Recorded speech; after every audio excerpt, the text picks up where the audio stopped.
Hi guys! Welcome back ulit sa aking YouTube channel, ang Rumarambasa in Hong Kong. And finally, we're here in Hong Kong. So, kanina lang ako dumating guys, mga 5 a.m. And sa ngayon, nandito muna ako sa aking, sa boarding house ng aking agency. At, ayun, makalat pa. Tingnan mo yung mga gamit ko dyan. Inaayos ko siya ngayon guys, kasi bukas susunduin ako ng amo ko. Ngayon, ang bala ko, ililipat ko yung mga ibang damit dito sa backpack ko para madali lang siyang bitbitin. Then, yung mga dala-dala kong mga pagkain ay ilan lang naman, mga nood, pansit, kanton, yung mga ganun, biscuit, na makakaraos ko lang na isang buwan. So, yun nga, kanina dumating ako guys na 5 a.m. in the morning. Then, yung agency ko, sila yung nagsundo sa akin. Yung mismong may-ari ng agency, guys. Sinundo nila ako ng kotse nila. Then, after nun, nakarating kami dito sa lugar. Andito ako ngayon, guys, sa may Lamtin, sa may Laguna. Laguna, ayan. Nag-breakfast muna kami. And napakabongga nila, guys. Napaka-generous nila kasi, talagang pinakain nila ako. Hindi ko naman siya na-experience sa dati ko. Pinakain naman nila ako, pero hindi yung magarbo talaga. Kanina kasi grabe. Alam mo yung breakfast yun ha. Di ba alam naman sa atin pag breakfast, tama na yung kape, gatas, tapos tinapay, okay na yun. Eh dito, yung breakfast, Diyos ko, yung in-order ko kasi, ang pinili ko naman kasi noodles. Noodles lang naman ang gusto ko.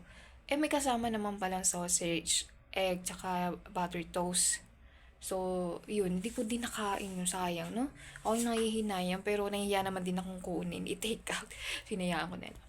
Then, ayun, bumalik ako dito, nagpahinga lang ako ng mga 2 hours. Kasi pagdating ko dito, nag-shower din ako. Sabi ko, mag-shower na ako para pagkagising ko, hindi na ako maliligo para ready to go out na. Kasi sabi ng sir ko dito sa agency yon, magla-lunch daw kami by 12. So, they pick me up here.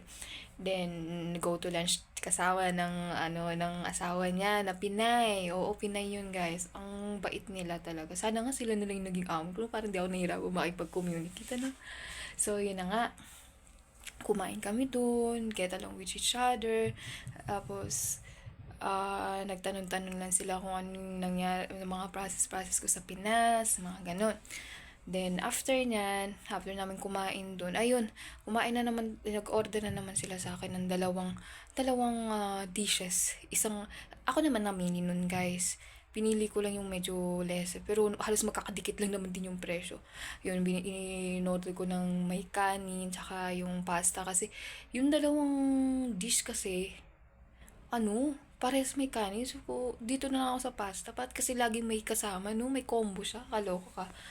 So, yun na nga, after namin mag-lunch, nag-proceed na kami doon sa clinic para ganapin nga yung medical ko. Yun, nag-collect lang sila ng blood ko. Tapos, ayun na. Sa ano yun guys, sa Jordan yun. So, dito muna ako nagstay guys sa boarding house nila sir, sa agency. Yung agency ko pala guys, Helpers Valley. Pero, ang na-process ng application ko sa Pinas is Sunway. Sa Helpers Valley kasi ako nakahanap ng amo din. Nag-compromise na rin din ako sa kanila. Kaya hindi na ako umalis. Nag-proceed na lang din ako sa kanila.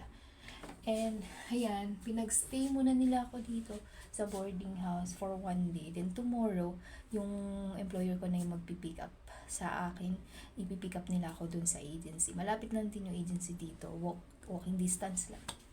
At, ayan, ang gulo-gulo ko. Naayos ko yung mga gamit ko dito, guys. So, yun, nakakatuwa lang, guys, kasi nakita ko na ulit yung mga, yung dinadaanan ko noon. Lalo yung MDR, na-miss ko din talaga. Baka nga mga papa ako kasi tagal ko na rin yun nga, matagal na rin yun. Nakalimutan ko na. And alam mo naman pag nagko-commute dito, ang daming mga exit, B, C, D, ganyan. So, kailangan ko pang alamin yun. At, ayun na nga. So, I'm so happy na nandito na ako ulit.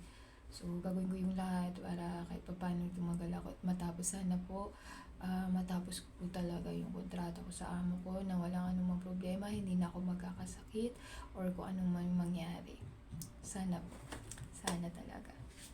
So, guys. Thank you for watching. Kung hindi ka pa napag-subscribe sa aking subscribe sa aking channel, please subscribe to my channel. Ang dami ko ng mga videos na hindi na-upload guys. Napakasipag ko kasi. Meron nga akong ginawang video ng before the departure. Na-edit ko na yun, pero hindi ko pala na-upload dito sa YouTube. Mauuna pa itong i-upload ngayon. Kasi yung video na nagawa ko dun, sa isang phone, itong isang phone ang dala ko ngayon. Ay, naku, ang dami ko talagang mga mistakes na ginawa ngayon. Ang problema ko, dinala ko pa yung token text ko. Hindi, akala ko kasi mapapagana ko siya rito. So, hindi nga. Ang dami pa namang connection nung SIM card ko na yun. Kasi doon nakakonek yung mga ATMs ko sa Pinas. Anyways, hanggang dito na lang po guys. See you on my next vlog. Tomorrow, if ever, kung may chance man na makapag-update ako sa inyo, mas maganda. Pero kung hindi, siguro sa day off ko na lang gagawin yun. And i-share ko rin sa inyo kung ano yung mga naganap sa akin in a week together with my employer. Hanggang dito na lang guys. Bye!